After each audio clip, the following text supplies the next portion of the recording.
Chapter computer networks എന്ന് പറയുന്ന ചാപ്റ്ററിൻ്റെ രണ്ടാമത്തെ പാർട്ടാണ് നമ്മൾ ഡിസ്കസ് ചെയ്യുന്നത്. അപ്പോൾ രണ്ടാമത്തെ പാർട്ടിൽ രണ്ട് കാര്യങ്ങളാണ് നമ്മൾക്ക് ഡിസ്കസ് ചെയ്യാനുള്ളത്. ഒന്ന് നെറ്റ്വർക്ക് ടോപ്പോളജീസും, രണ്ടാമത്തേത് ഐഡൻറ്റിഫിക്കേഷൻ ഓഫ് കമ്പ്യൂട്ടേഴ്സ് ഓവർ നെറ്റ്വർക്കും. അപ്പോൾ അതിൻ്റെ അകത്തെ ഫസ്റ്റ് വണ്ണാണ് നമ്മളിപ്പോൾ ഡിസ്കസ് ചെയ്യുന്നത്, അതായത് നെറ്റ്വർക്ക് ടോപ്പോളജീസ് ആണ് നമ്മൾ ഡിസ്കസ് ചെയ്യുന്നത്. അപ്പോൾ നമുക്ക് നെറ്റ്വർക്ക് ടോപ്പോളജി എന്ന് പറഞ്ഞാൽ എന്താണ് എന്നാണ് നമ്മൾ ആദ്യം നോക്കേണ്ടത്. നെറ്റ്വർക്ക് ടോപ്പോളജി എന്ന് പറഞ്ഞു കഴിഞ്ഞാൽ it is the physical arrangement of nodes on A network. ഒരു നെറ്റ്വർക്കിൽ നോഡ്സിനെ എങ്ങനെയാണ് അറേഞ്ച് ചെയ്ത് വെച്ചിരിക്കുന്നത് എന്നുള്ളതിനെയാണ് നമ്മൾ നെറ്റ്വർക്ക് ടോപ്പോളജി എന്ന് പറയാം. ഒരു നെറ്റ്വർക്കിൽ എങ്ങനെയാണ് നോഡ്സിനെ അറേഞ്ച് ചെയ്ത് വെച്ചിരിക്കുന്നത് അതിനെയാണ് നമ്മൾ നെറ്റ്വർക്ക് ടോപ്പോളജി എന്ന് പറയുന്നത്. അപ്പോൾ അതിനകത്ത് നമുക്ക് മെയിനായിട്ടും 4 തരത്തിലുള്ള ടോപ്പോളജീസ് ആണ് പഠിക്കാനുള്ളത്. Bus topology, star topology, ring topology and mesh topology. 4 തരത്തിലുള്ള അറേഞ്ച്മെന്റ്സ് ആണ് നമ്മൾ പഠിക്കേണ്ടത്. അതിൻ്റെ അകത്തെ ഫസ്റ്റ് വണ്ണാണ് ബസ് ടോപ്പോളജി എന്ന് പറയുന്നത്. Bus topology.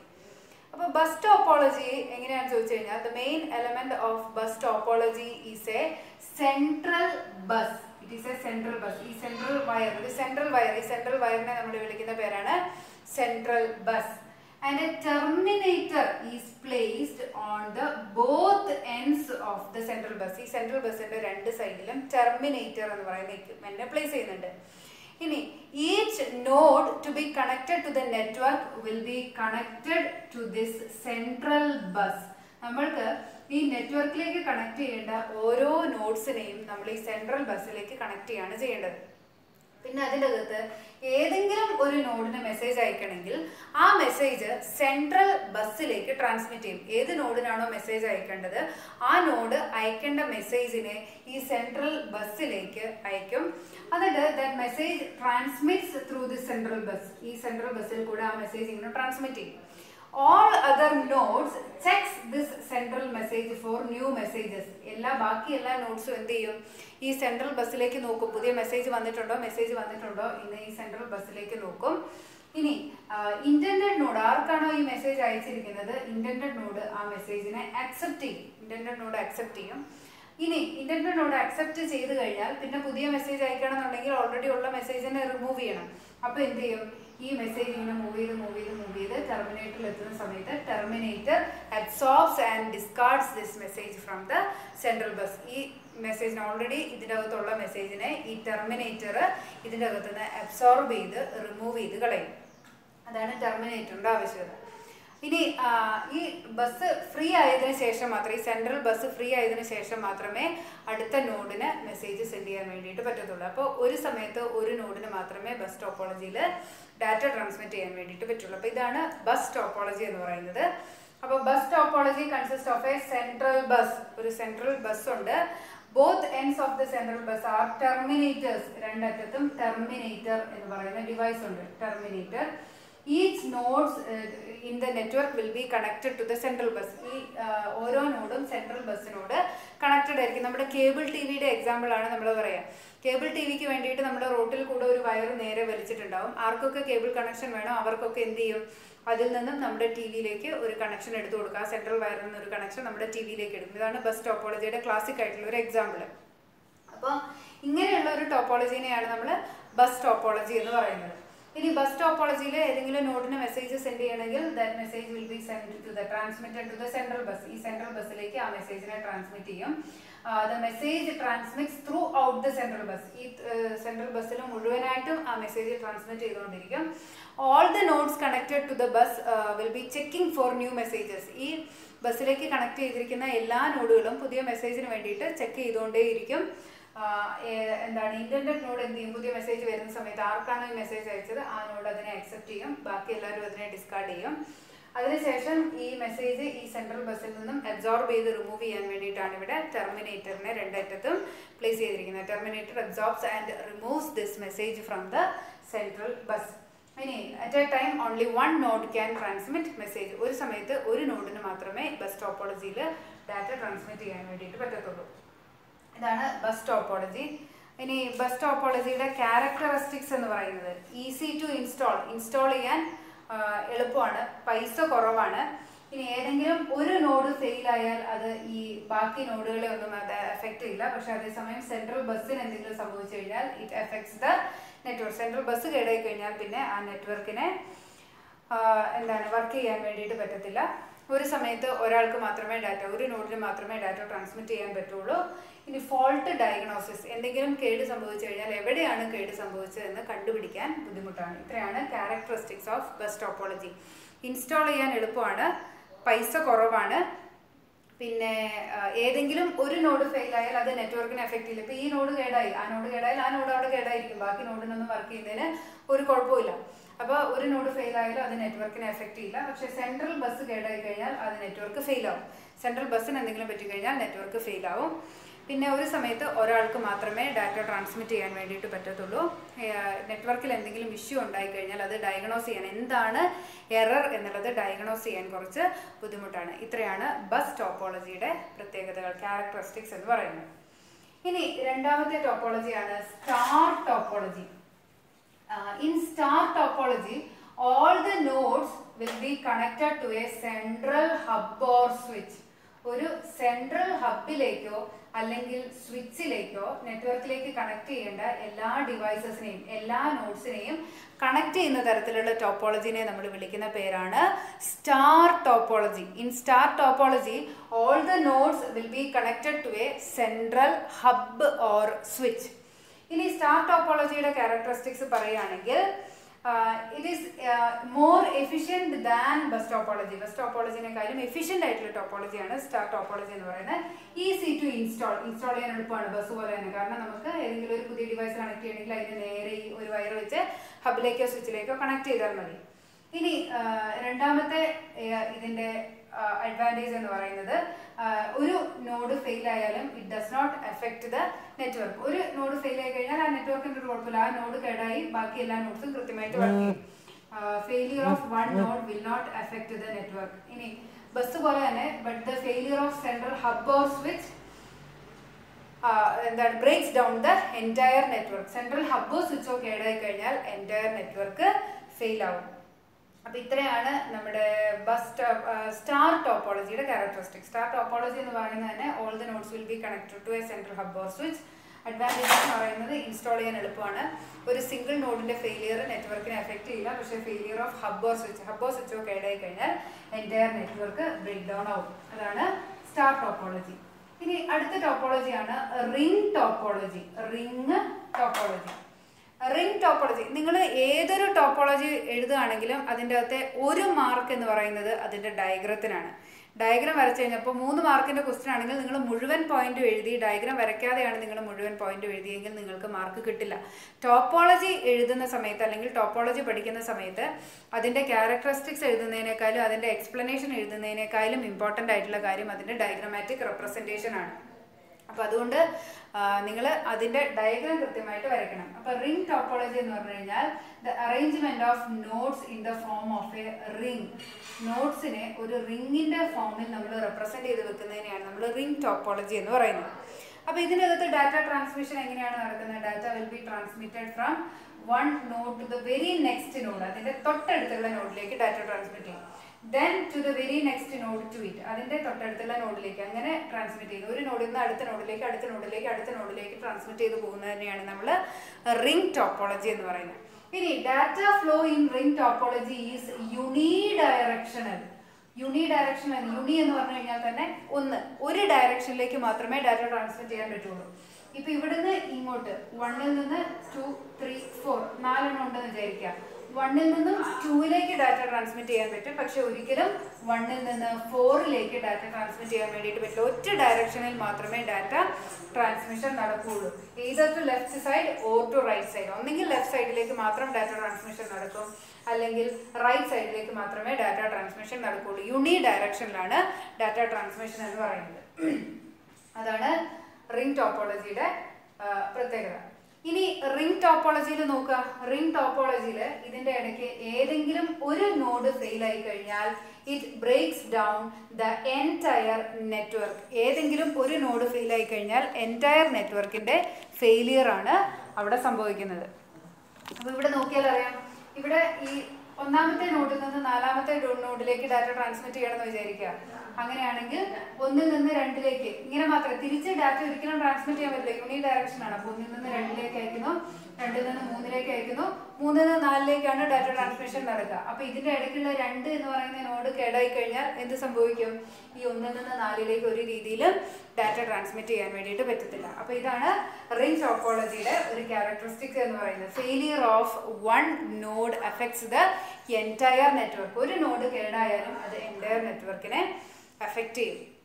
അപ്പോൾ ഇത്രയാണ് റിംഗ് ടോപ്പോളജിയിൽ നിങ്ങൾ ഓർത്തിരിക്കേണ്ട കാര്യങ്ങൾ എന്ന് പറയുന്നത്. ഇനി റിംഗ് ടോപ്പോളജിയുടെ വേറൊരു പ്രത്യേകത എന്ന് പറയുന്നത്, ഈ റിംഗ് ടോപ്പോളജിയിലേക്ക് പുതിയ നോഡുകളെ ചേർക്കാൻ ബുദ്ധിമുട്ടാണ്. കാരണം ഓരോ നോഡും അതിൻ്റെ തൊട്ടടുത്ത നോഡിൻ്റെ അഡ്രസ്സ് ആയിരിക്കും അതിൻ്റെ കയ്യിലുണ്ടാവുക. അപ്പോൾ ഇതിൻ്റെ ഇടയിൽ പുതിയൊരു നോഡിനെ വെക്കണമെങ്കിൽ ഇതിൻ്റെ അഡ്രസ്സ് മാറ്റി ഇതിലേക്ക് മാറ്റി, ഇതിൻ്റെ അഡ്രസ്സ് മാറ്റി ഇതിലേക്കൊക്കെ മാറ്റണം. അപ്പോൾ പുതിയ നോഡുകളെ ആഡ് ചെയ്യാൻ ഡിഫിക്കൽട്ടാണ്. പിന്നെ ഇതിൻ്റെ അകത്ത് ഈ ഡാറ്റയുടെ സിഗ്നൽ സ്ട്രെങ്ത് കുറഞ്ഞു പോകാനുള്ള സാധ്യത കുറവാണ്. കാരണം നേരെ ഓരോ നോഡും വീണ്ടും വീണ്ടും വീണ്ടും ഈ മെസ്സേജിനെ അയച്ചുകൊണ്ടിരിക്കുകയാണ്. അപ്പോൾ സിഗ്നൽ സ്ട്രെങ്ത്തിന് ഒരിക്കലും കുറവ് വരുന്നില്ല. അപ്പോൾ ഇത്രയൊക്കെയാണ് റിംഗ് ടോപ്പോളജി. അപ്പോൾ റിംഗ് ടോപ്പോളജിയിൽ ഓർത്തിരിക്കേണ്ട കാര്യങ്ങൾ എന്ന് പറയുന്നത്, the arrangement of computers is in the form of a ring. ഒരു റിംഗിന്റെ ഫോമിലാണ് കമ്പ്യൂട്ടേഴ്സിനെ എല്ലാം അറേഞ്ച് ചെയ്ത് വെച്ചിരിക്കുന്നത്. Data flow in ring topology is uni directional. ഒരു ഡയറക്ഷനിൽ മാത്രമേ ഡാറ്റ പോവുള്ളൂ. 2 ഡയറക്ഷനിലേക്ക് തിരിച്ചും മറിച്ചും പോകാൻ പറ്റില്ല. ഒരു ഡയറക്ഷനിലേക്ക് മാത്രമേ ഇതിനകത്ത് ഡാറ്റ സെൻഡ് ചെയ്യാൻ വേണ്ടിയിട്ട് പറ്റത്തുള്ളൂ റിംഗ് ടോപ്പോളജിയിൽ. പിന്നെ നമ്മൾ പറഞ്ഞ കാര്യം എന്താണ്, റിംഗ് ടോപ്പോളജിയിൽ ഏതെങ്കിലും ഒരു നോഡ് ഫെയിൽ ആയി കഴിഞ്ഞാൽ എൻറ്റയർ നെറ്റ്വർക്ക് ഫെയിൽ ആവും. ഡാറ്റ ട്രാൻസ്മിഷൻ പോസിബിൾ അല്ലാണ്ടാവും. ഒരു നോഡിന്റെ ഫെയിലിയർ എൻറ്റയർ നെറ്റ്വർക്കിന്റെ ഫെയിലിയർ ആണ്. പിന്നെ പുതിയ നോഡുകൾ ആഡ് ചെയ്യാൻ ഡിഫിക്കൽട്ടാണ്. ഇതിൻ്റെ അകത്തേക്ക് ഒരു പ്രാവശ്യം നമ്മൾ ക്രിയേറ്റ് ചെയ്ത് കഴിഞ്ഞതിന് ശേഷം വീണ്ടും പുതിയ നോഡുകൾ ആഡ് ചെയ്യുക എന്ന് പറയുന്നത് ഡിഫിക്കൽട്ടാണ്. പിന്നെ സിഗ്നൽ സ്ട്രെങ്ത് കുറയൂല. സിഗ്നൽ സ്ട്രെങ്ത് മെസ്സേജ് അയക്കുമ്പം നമ്മൾ ചിലപ്പോൾ കുറേ ദൂരമൊക്കെ അയക്കുന്ന മെസ്സേജ് ആണെങ്കിൽ അതിൻ്റെ ക്വാളിറ്റി കുറയും. പക്ഷേ ഇതാകുമ്പോൾ ഒരു കമ്പ്യൂട്ടറിന് അടുത്ത കമ്പ്യൂട്ടർ വീണ്ടും അയക്കുന്നു. അതുകൊണ്ട് തന്നെ സിഗ്നൽ സ്ട്രെങ്ത് കുറയാനുള്ള സാധ്യത കുറവാണ്. അപ്പോൾ ഇത്രയാണ് റിംഗ് ടോപ്പോളജിയുടെ ക്യാരക്ടറിസ്റ്റിക്സ് എന്ന് പറയുന്നത്. ഇനി ലാസ്റ്റ് വണ്ണാണ് മെഷ് ടോപ്പോളജി. മെഷ് ടോപ്പോളജിയുടെ റെപ്രസെൻറ്റേഷൻ ഇങ്ങനെയാണ്. In mesh topology every nodes will be connected to every other nodes on the network. In mesh topology, every node will be connected to every other nodes on the network. ഓരോ നോഡും ആ നെറ്റ്വർക്കിലുള്ള ബാക്കി എല്ലാ നോഡ്സിനോടും connected ആയിരിക്കും. എല്ലാ നോഡുകളും നെറ്റ്വർക്കിലുള്ള ബാക്കി എല്ലാ നോഡ്സിനോടും കണക്റ്റഡ് ആയിട്ടുള്ള നെറ്റ്വർക്കിനെയാണ് നമ്മൾ ഇതേപോലെ വരും. ഇങ്ങനെ ഒരു നോഡ് ബാക്കി എല്ലാത്തിനോടും കണക്റ്റഡ് ആണെങ്കിൽ അതിനെയാണ് മെഷ് ടോപ്പോളജി എന്ന് പറയുന്നത്. ഇപ്പം 4 എണ്ണേ ഉള്ളൂ എന്ന് വിചാരിക്കുക. 4 എണ്ണം ആണെങ്കിൽ ഇതേപോലെയാണ് കണക്ഷൻ വരിക. ഇതേപോലെ എല്ലാ നോഡുകളും എല്ലാത്തിനോടും കണക്റ്റഡ് ആയിരിക്കും. ഇതിനെ നമ്മൾ മെഷ് ടോപ്പോളജി എന്ന് പറയും.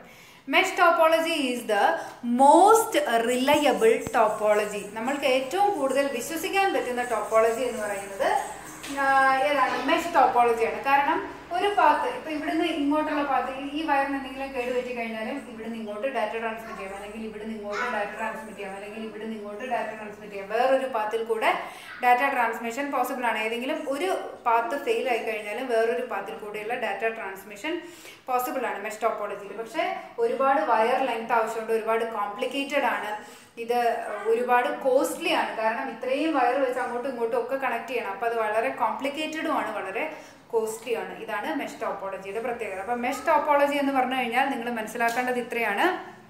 In mesh topology every node will be connected to every other node on the network. ഓരോ നോഡുകളും ആ നെറ്റ്വർക്കിലുള്ള ബാക്കി എല്ലാ നോഡ്സിനോടും കണക്റ്റഡ് ആയിരിക്കും. അതുകൊണ്ട് തന്നെ it is very much complicated and costly. അത് വെരി മച്ച് കോംപ്ലിക്കേറ്റഡും കോസ്റ്റ്ലി ആണ്. പിന്നെ it is the most reliable topology. ഏറ്റവും കൂടുതൽ വിശ്വസിക്കാൻ പറ്റുന്ന ടോപ്പോളജി മെഷ് ടോപ്പോളജിയാണ്. കാരണം ഒരു പാത്ത് ഫെയിൽ ആയാലും വേറെ ഏതെങ്കിലും ഒക്കെ പാത്തിൽ കൂടെ നമുക്ക് ഡാറ്റ ട്രാൻസ്മിഷൻ പോസിബിൾ ആയിരിക്കും. അപ്പോൾ ഇത്രയാണ് നെറ്റ്വർക്ക് ടോപ്പോളജീസ് എന്ന് പറയുന്നത്. നെറ്റ്വർക്ക് ടോപ്പോളജി എന്ന് പറഞ്ഞു കഴിഞ്ഞാൽ it is the physical arrangement of computers on the network. നെറ്റ്വർക്കിൽ കമ്പ്യൂട്ടേഴ്സിനെ എങ്ങനെയാണ് അറേഞ്ച് ചെയ്ത് വെച്ചിരിക്കുന്നത് എന്നുള്ളതിനെയാണ് നമ്മൾ ടോപ്പോളജി എന്ന് പറയുന്നത്. നെറ്റ്വർക്ക് ടോപ്പോളജി എന്ന് പറയുന്നത് 4 തരത്തിലുള്ള: ബസ്, സ്റ്റാർ, റിംഗ്, മെഷ്. ഓരോന്നും എന്താണ് അതിൻ്റെ ഡയഗ്രാം, ഓരോന്നും എങ്ങനെയാണ് വർക്ക് ചെയ്യുന്നത്, ഓരോന്നിൻ്റെയും ക്യാരക്ടറിസ്റ്റിക്സ് എന്തൊക്കെയാണ്, ഇത്രയും കാര്യങ്ങളാണ് നമ്മൾ ഈ സെക്ഷനിൽ ഡിസ്കസ് ചെയ്തത്. ഇനി ഇത് ഈ ചാപ്റ്ററിലെ ലാസ്റ്റ് സെക്ഷനാണ് identification of computers over network. Identification of computers over network. ഇതാണ് ഈ ചാപ്റ്ററിലെ last section. Identification of computers on network. നെറ്റ്വർക്കിൽ കമ്പ്യൂട്ടേഴ്സിനെ ഐഡന്റിഫൈ ചെയ്യുന്നത് എങ്ങനെയാണ് എന്നുള്ളതാണ് നമ്മൾ ഈ ചാപ്റ്ററിലെ ലാസ്റ്റ് സെക്ഷനിൽ ഡിസ്കസ് ചെയ്യാൻ വേണ്ടിയിട്ട് പോകുന്നത്. അപ്പോൾ നമ്മൾ ഹബ്ബ് സ്വിച്ച് ഒക്കെ പഠിച്ച സമയത്ത് പറഞ്ഞായിരുന്നു ഹബ്ബ് ഇൻ്റലിജൻ്റ് അല്ല, അഡ്രസ്സിനെ ഐഡൻറ്റിഫൈ ചെയ്യാൻ പറ്റില്ല. അതേസമയം സ്വിച്ച് എന്ന് പറയുന്ന വളരെ ഇൻ്റലിജൻ്റ് ആയിട്ടുള്ള ഒരു ഡിവൈസാണ്. അത് കൃത്യമായിട്ടും ഓരോ ഡിവൈസസിനെയും അഡ്രസ്സിനെ ഐഡൻറ്റിഫൈ ചെയ്ത് കൃത്യമായിട്ടും ആ അഡ്രസ്സിലേക്ക് മെസ്സേജ് അയക്കാനുള്ള കേപ്പബിലിറ്റി സ്വിച്ചിനുണ്ടെന്നൊക്കെ നമ്മൾ പഠിച്ചു. അതേപോലെ തന്നെ ബ്രിഡ്ജിൻ്റെയും റൗട്ടറിൻ്റെയും ഗേറ്റ്വേയുടെയും ഒക്കെ കേസിൽ നമ്മൾ അഡ്രസ്സിൻ്റെ കാര്യം പറയുന്നുണ്ട്. അപ്പോൾ എന്താണ് ഈ അഡ്രസ്സ്? നമ്മൾ എങ്ങനെയാണ് ഈ അഡ്രസ്സ് വെച്ച് ഓരോ ഡിവൈസസിനെയും ഐഡൻറ്റിഫൈ ചെയ്യുന്നത്? അപ്പോൾ ഇങ്ങനെ ഓരോ ഡിവൈസിനെയും നെറ്റ്വർക്കിലേക്ക് കണക്ട് ചെയ്തിരിക്കുന്ന ഏതൊരു ഡിവൈസിനെയും ഐഡൻറ്റിഫൈ ചെയ്യാൻ വേണ്ടിയിട്ട് രണ്ട് രീതിയിലുള്ള അഡ്രസ്സസ് ആണ് നമ്മൾ ഉപയോഗിക്കുന്നത്. First one is MAC address, MAC address of the device, and the second one is IP address of the device. MAC address, IP address. ഇങ്ങനെയുള്ള രണ്ട് അഡ്രസ്സസ് ഉപയോഗിച്ചിട്ടാണ് നമ്മൾ നെറ്റ്വർക്കിലേക്ക് കണക്ട് ചെയ്തിരിക്കുന്ന ഡിവൈസസിനെ ഐഡൻറ്റിഫൈ ചെയ്യുക. അപ്പോൾ നെറ്റ്വർക്കിൽ കണക്ട് ചെയ്തിരിക്കുന്ന ഡിവൈസസിനെ ഐഡൻറ്റിഫൈ ചെയ്യാൻ വേണ്ടിയിട്ട് രണ്ട് മാർഗ്ഗങ്ങളാണ് നമുക്കുള്ളത്. ഒന്നാമത്തേത് MAC അഡ്രസ്, രണ്ടാമത്തേത് IP അഡ്രസ്. അതിൻ്റെ അകത്ത് ഫസ്റ്റ് വൺ ആണ് MAC address. Stands for media access control address. Media access control address. MAC address or media access control address. ഈ media access control അല്ലെങ്കിൽ MAC address എന്ന് പറയുന്നത് it is the address of NIC of a node. ഒരു നോഡിന്റെ NIC യുടെ അഡ്രസ്സിനെയാണ് നമ്മൾ MAC address എന്ന് പറയുന്നത്. NIC stands for network interface card. Network interface card. അപ്പോൾ നെറ്റ്വർക്കിലേക്ക് കണക്ട് ചെയ്യുന്ന ഏതൊരു കമ്പ്യൂട്ടറിലും നിർബന്ധമായിട്ടും ഉണ്ടായിരിക്കേണ്ട ഒരു ഡിവൈസാണ് നെറ്റ്വർക്ക് ഇന്റർഫേസ് കാർഡ് അല്ലെങ്കിൽ NIC എന്ന് പറയുന്നത്. നെറ്റ്വർക്കിൽ കണക്ട് ചെയ്യുന്ന ഏതൊരു ഡിവൈസ്, നമ്മുടെ മൊബൈൽ ഫോൺ ആണെങ്കിലും ശരി, കമ്പ്യൂട്ടർ ലാപ്ടോപ്പ് ആണെങ്കിലും ശരി, നമ്മുടെ ക്യാമറ ആണെങ്കിലും ശരി, നമ്മുടെ പ്രിന്റർ ആണെങ്കിലും ശരി, AC ആണെങ്കിലും ശരി, ഫ്രിഡ്ജ് ആണെങ്കിലും ശരി, അപ്പം നെറ്റ്വർക്കിലേക്ക് കണക്ട് ചെയ്യണമെങ്കിൽ ഈ ഏതൊരു ഡിവൈസിനും നിർബന്ധമായിട്ടും ഒരു നെറ്റ്വർക്ക് ഇന്റർഫേസ് കാർഡ് ഉണ്ടാകണം. ഇപ്പോൾ സ്മാർട്ട് TV ആണെങ്കിലും ഏത് നമ്മൾ നെറ്റ്വർക്കിൽ കണക്ട് ചെയ്യുന്ന ഏതൊരു ഡിവൈസ് ആണെങ്കിലും it should contain A network interface card. Network interface card എന്ന് പറയുന്ന ഡിവൈസ് ഉണ്ടെങ്കിൽ മാത്രമേ ഏതൊരു ഡിവൈസിനെ നമ്മൾക്ക് നെറ്റ്വർക്കിലേക്ക് കണക്ട് ചെയ്യാൻ പറ്റത്തുള്ളൂ. അപ്പോൾ ഈ നെറ്റ്വർക്ക് ഇന്റർഫേസ് കാർഡിന്റെ എല്ലാ നെറ്റ്വർക്ക് ഇന്റർഫേസ് കാർഡുകൾക്കും ഒരു യുണീക്ക് അഡ്രസ് ഉണ്ട്. ആ യുണീക്ക് അഡ്രസ്സിനെ നമ്മൾ വിളിക്കുന്ന പേരാണ് MAC address or media access control address. It is A 12-digit hexadecimal address. ഈ നെറ്റ്വർക്ക് ഇന്റർഫേസ് കാർഡിന്റെ അഡ്രസ് ആയ MAC അഡ്രസ് എന്ന് പറയുന്നത് it is A 12-digit hexadecimal address. അതൊരു 12-digit ഹെക്സാഡെസിമൽ അഡ്രസ് ആണ്. It is its format is MM colon MM colon MM colon SS colon SS colon SS or MM hyphen MM hyphen MM hyphen SS hyphen SS hyphen SS. ഈ രണ്ട് ഫോർമാറ്റിൽ ഏതെങ്കിലും ഒരു format നമ്മൾക്ക് follow ചെയ്യാം. ഒന്നെങ്കിൽ MM colon ഇട്ട് എഴുതാം, അല്ലെങ്കിൽ കോളൻ ഇട്ട് ഹൈഫൻ ഇട്ട് എഴുതാം. അപ്പം ഇങ്ങനെ രണ്ട് ഡിജിറ്റ് വെച്ചുള്ള 6 ഗ്രൂപ്പുകളായിട്ട് ഇതിനെ ഡിവൈഡ് ചെയ്തിരിക്കുകയാണ് ഈ 12 ഡിജിറ്റ് ഹെക്സാഡെസിമല്. ഇതിൻ്റെ അകത്ത് ആദ്യത്തെ 6 digit represents the address of manufacturer code എന്നാണ് ഇതിനെ പറയുക. It is the manufacturer code. ഇത് മാനുഫാക്ചർ ചെയ്യുന്ന ഈ NIC മാനുഫാക്ചർ ചെയ്യുന്ന കമ്പനിയുടെ അഡ്രസ് ആണ് ആദ്യത്തെ 6 ഡിജിറ്റ്സ് എന്ന് പറയുന്നത്. The remaining 6 digits represents the serial number of NIC manufactured by this company. അപ്പോൾ നമ്മൾ ഒരു 12 ഡിജിറ്റ് ഹെക്സാഡെസിമൽ നമ്പർ ആണ് നമ്മളുടെ MAC അഡ്രസ് എന്ന് പറയുന്നത്. ഈ 12 ഡിജിറ്റിനെ നമ്മൾ 2 ഡിജിറ്റ് വീതമുള്ള 6 പാർട്സ് ആക്കിയിട്ട് ഡിവൈഡ് ചെയ്യുന്നുണ്ട്. ഈ 6 പാർട്സിലെ ഫസ്റ്റത്തെ 6 ഡിജിറ്റ്സ് റെപ്രസെന്റ് ചെയ്യുന്നത് മാനുഫാക്ചറർ കോഡാണ്. അതായത് ഈ NIC ഉണ്ടാക്കിയിരിക്കുന്ന കമ്പനിയുടെ അഡ്രസ്സാണ് ആദ്യത്തെ 6 ഡിജിറ്റ്സ്. അപ്പോൾ കമ്പനികൾ കുറേ ഉണ്ട്. അസ്യൂസ് എന്ന് പറയുന്ന കമ്പനിയുണ്ട് NIC ഉണ്ടാക്കുന്നത്. ഇന്റൽ എന്ന് പറയുന്ന കമ്പനിയുണ്ട് ഈ നെറ്റ്വർക്ക് ഇന്റർഫേസ് കാർഡുകൾ ഉണ്ടാക്കുന്നത്. അപ്പോൾ ഇങ്ങനെ നെറ്റ്വർക്ക് ഇന്റർഫേസ് കാർഡ് ഉണ്ടാക്കിയ കമ്പനി ഏതാണോ ആ കമ്പനിയുടെ അഡ്രസ്സിനെയാണ് ആദ്യത്തെ 6 ഡിജിറ്റ്സ് വെച്ച് റെപ്രസെന്റ് ചെയ്യുന്നത്. ഇനി രണ്ടാമത്തെ 6 ഡിജിറ്റ്സ് എന്ന് പറയുന്നത് ആ കമ്പനി ഉണ്ടാക്കിയ NICകളിൽ കൊടുത്തിരിക്കുന്ന സീരിയൽ നമ്പർ. ഈ കമ്പനി കുറേ NIC ഉണ്ടാക്കിയിട്ടുണ്ടാവും. ആ NICയുടെ ഈ പർട്ടിക്കുലർ NICയുടെ സീരിയൽ നമ്പറാണ് ഈ രണ്ടാമത്തെ 6 ഡിജിറ്റ്സ് റെപ്രസെന്റ് ചെയ്യുന്നത്. This is MAC address. അപ്പോൾ MAC അഡ്രസ് നമ്മുടെ നെറ്റ്വർക്കിൽ കണക്ട് ചെയ്യുന്ന ഡിവൈസസിനെ ഐഡന്റിഫൈ ചെയ്യാനുള്ള ഫസ്റ്റ് മെത്തേഡാണ് MAC address. MAC address stands for Media Access Control Address. It is the unique address of the network interface card of a node. നോഡിന്റെ network interface കാർഡിന്റെ നമ്പറിനെയാണ് നമ്മൾ അഡ്രസ്സിനെയാണ് MAC address എന്ന് പറയുന്നത്. It is a 12-digit hexadecimal number. It can be represented in 2 of these formats. ഈ രണ്ടിൽ ഏതെങ്കിലും ഒരു format ഉപയോഗിച്ച് റെപ്രസെന്റ് ചെയ്യാം. ഒന്നെങ്കിൽ കോളൻ ഉപയോഗിച്ച് അല്ലെങ്കിൽ ഹൈഫൻ ഉപയോഗിച്ച്.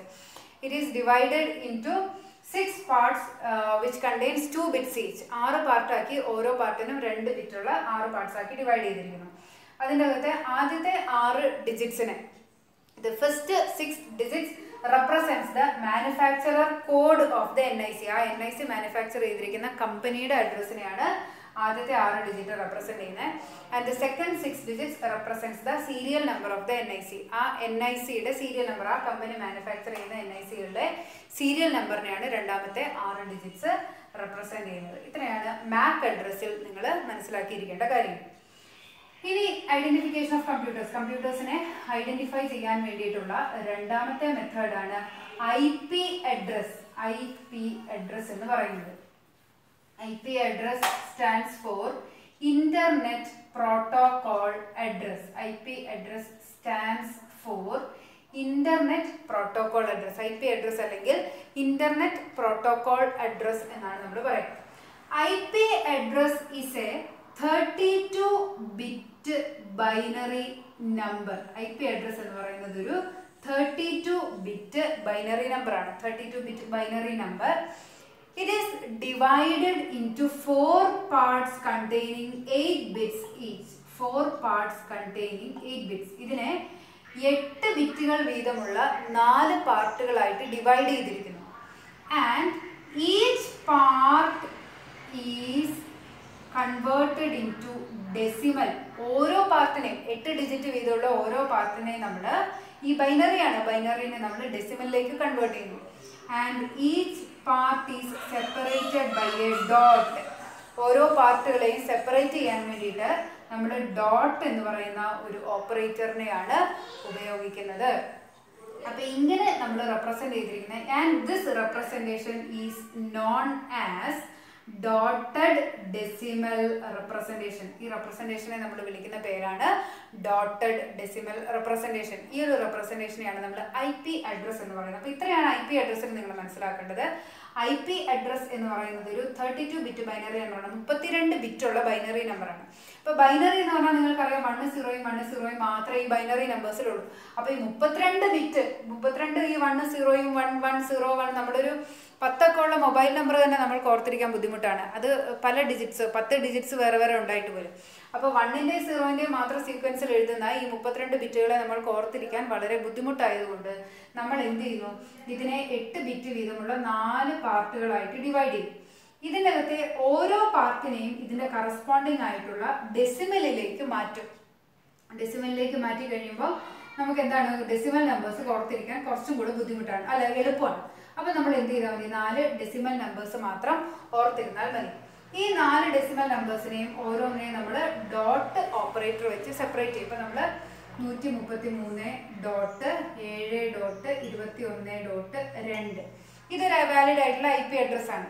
കാരണം നമ്മൾ ഇവിടെ 4 ഡെസിമൽ നമ്പേഴ്സാണ്. ഈ 4 ഡെസിമൽ നമ്പർ എന്ന് പറയുന്നത് ഈ 8 ബിറ്റിൻ്റെ കറസ്പോണ്ടിങ് ആയിട്ട് നമ്മൾ ഡെസിമലിലേക്ക് കൺവേർട്ട് ചെയ്ത് കിട്ടുന്നതാണ്. അപ്പോൾ ഇതിനെ നമ്മൾ സെപ്പറേറ്റ് ചെയ്യാൻ വേണ്ടിയിട്ട് ഡോട്ട് ഓപ്പറേറ്റർ ഉപയോഗിച്ചിരിക്കുന്നത്. ഇത് വാലിഡ് ആയിട്ടുള്ള ഒരു IP അഡ്രസ്സാണ്. ഇതിനെ നമ്മൾ ഡോട്ടഡ് ഡെസിമൽ റെപ്രസെൻറ്റേഷൻ എന്നാണ് പറയുക. ഇതാണ് IP അഡ്രസ് എന്ന് പറയുന്നത്. അപ്പോൾ IP address is A 32-bit binary number. It is divided into 4 parts containing 8 bits each. Each 8-bit is divided into decimal and is separated by a dot operator, and this representation is known as dotted decimal representation. അപ്പോൾ 32 ബിറ്റുള്ള binary number ഓരോന്നിനെ 8 ബിറ്റുള്ള 4 ഭാഗമാക്കിയിരിക്കുന്നു. ഓരോ 4 ഭാഗത്തെ നമ്മൾ decimal ആക്കുന്നു. ആ ഡെസിമലുകളെ തമ്മിൽ വേർതിരിക്കാൻ വേണ്ടിയിട്ട് dot operator ഉപയോഗിച്ചിരിക്കുന്നു. ഇതാണ് IP address, internet protocol address. ഇനി IP അഡ്രസ് ഉപയോഗിച്ച് നമ്മൾക്ക് ഈ ലോകത്തിലുള്ള എല്ലാ ഡിവൈസസിനും ഈ IP അഡ്രസ് കൊടുക്കണം. അപ്പോൾ ഈ 32 ബിറ്റും കൊണ്ട് എല്ലാ ഡിവൈസസിനും ഈ IP അഡ്രസ് കൊടുക്കാൻ വേണ്ടിയിട്ട് തികയുന്നില്ല. അപ്പോൾ അതുകൊണ്ട് ഈ IPയുടെ പുതിയ വേർഷൻ IPv4 എന്ന് പറയുന്ന വേർഷനാണ് നിലവിൽ ഉപയോഗിച്ചുകൊണ്ടിരിക്കുന്നത്. ഇതിൻ്റെ പുതിയ വേർഷനായ IPv6 എന്ന് പറയുന്നത് 128 ബിറ്റ് റെപ്രസെൻറ്റേഷനാണ്. IPv4 നമ്മൾ പറഞ്ഞു 32 ബിറ്റ് റെപ്രസെൻറ്റേഷൻ ആണെന്ന് പറഞ്ഞു. ഇനി 128 ബിറ്റ് റെപ്രസെൻറ്റേഷനായ IPv6ലേക്ക് ഇപ്പോൾ മാറിക്കൊണ്ടിരിക്കുകയാണ്. കാരണം IPv4 32 ബിറ്റ് മാത്രം ഉപയോഗിച്ച് ലോകത്തിലുള്ള എല്ലാ ഡിവൈസസിനും നമ്മൾ, കാരണം മുഴുവൻ ഡിവൈസസ് ഇൻ്റർനെറ്റ് കണക്റ്റഡ് ആണ്. ഇപ്പം നമ്മുടെ TV ആണെങ്കിലും മൊബൈൽ ഫോൺ ആണെങ്കിലും ഇനി വരുന്ന കാലത്ത് AC ആണെങ്കിലും ഫ്രിഡ്ജ് ആണെങ്കിലും ഒക്കെ നെറ്റ്വർക്ക് കണക്റ്റഡ് ആവും. അപ്പോൾ ഇത്രയും ഡിവൈസസിന് കണക്ട് ചെയ്യാൻ മാത്രമുള്ള IP അഡ്രസ്സസ് കൊടുക്കാൻ വേണ്ടിയിട്ട് തികയാത്തതുകൊണ്ട് ഈ 32 ബിറ്റ് മാറ്റി ഇപ്പോൾ നിലവിൽ 128 ബിറ്റിലേക്ക് ആക്കിക്കൊണ്ടിരിക്കുകയാണ്, IPv6 എന്ന് പറയുന്ന വേർഷനിലേക്ക്. അപ്പോൾ ഇത്രയാണ് identification of computers over internet. അപ്പോൾ ഇത്രയാണ് നമ്മുടെ 8ാമത്തെ പാഠം, കമ്പ്യൂട്ടർ നെറ്റ്വർക്ക്സ് എന്ന് പറയുന്ന 8ാമത്തെ പാഠത്തിലെ ഫോക്കസ് ഏരിയ ബേസ്ഡ് ഡിസ്കഷൻ ആണ് നമ്മൾ നടത്തിയത്. നിങ്ങൾ ഇനി കൂടുതൽ സംശയങ്ങൾ എന്തെങ്കിലും ഉണ്ടെങ്കിൽ നിങ്ങൾ എന്നെ വിളിച്ച് ചോദിക്കാവോ മെസ്സേജ് അയക്കുകയോ ചെയ്യാവുന്നതാണ്.